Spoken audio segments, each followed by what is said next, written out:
My friends, today I want to share with you some incredibly heartwarming news from one of the coziest monarchies in Europe, the Grand Duchy of Luxembourg. And you know what? This story is so full of joy and family warmth that even the most cynical skeptics won't be able to stay indifferent. In just a few short weeks, this small country has witnessed events that will go down in the history of Europe's royal families for decades to come. Let's start with the freshest news: the birth of little Prince Eli. Princess Alexandra and her husband, Nicolas Bagory, have become parents for the second time, giving their elder daughter, Victoire, who is just a little over 1 year old, an adorable baby brother. The newborn Prince Eli automatically takes ninth place in the line of succession, and this happy news has filled the entire Grand Ducal family with joy. What's especially touching about this story is how quickly Princess Alexandra's young family is growing. Only in May of last year, their first child, Victoire, was born, and now the couple is already welcoming another baby. Nicholas and Alexandra were married in the year 2023, and their union has become a true embodiment of modern royal love: sincere, natural, and full of mutual respect. But the joyful news from Luxembourg doesn't stop there.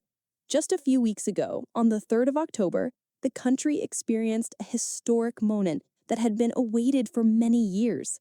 Grand Duke Henri, who had reigned for nearly a quarter of a century, passed the crown to his eldest son, Guillaume. This moment was truly epic-making. The new ruler, at 43 years old, ascended the throne alongside his wife, Stéphanie, while their 5-year-old son, Charles, instantly transformed from a prince into the hereditary Grand Duke. The transfer of power lasted 3 full days and included a grand banquet, visits around the city, and a solemn Te Deum service at Notre Dame Cathedral.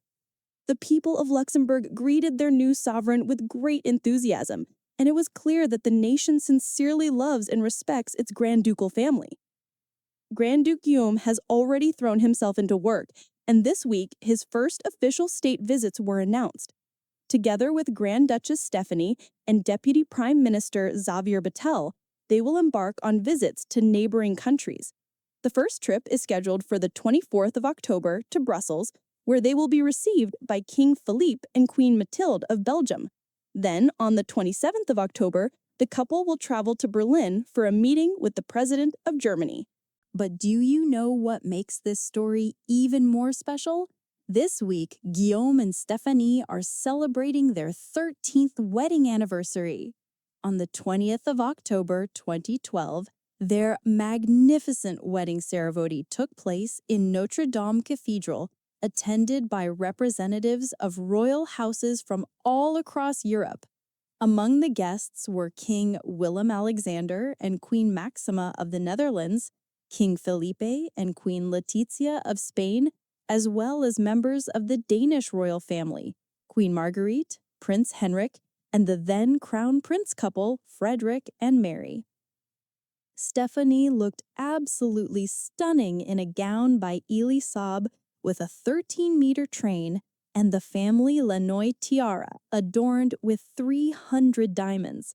The tiara belonged to her family, which gave the ceremony an intimate and deeply personal touch. Their love story unfolded like a true fairy tale. Prince Guillaume kept the identity of his beloved secret for a long time, only hinting that there was a dear girl in his life. And finally, on the 27th of April 2012, he officially announced his engagement to Belgian Countess Stéphanie de Lannoy. Today, the couple has 2 children: 5-year-old Charles, who is the youngest heir to a throne in Europe, and 3-year-old Francois. Every time we see this family at public events, it becomes clear how deep and genuine the love between Guillaume and Stéphanie is, and how beautifully they are raising their children. What is especially touching about Luxembourg's royal family is their warmth and naturalness. They don't seek to impress with luxury or distance themselves from the public. On the contrary, after his accession, the new Grand Duke personally toured the country, meeting not only with officials but also with ordinary citizens. everywhere he went, he was greeted with genuine joy and affection. Luxembourg may be a small country, but the events taking place within its Grand Ducal house show us a wonderful example of how a modern monarchy can combine tradition with humanity and official duties with family happiness. The birth of little Eli, the smooth transition of power, the upcoming diplomatic visits, and the 13th wedding anniversary, all these moments together create a remarkable picture of stability and harmony.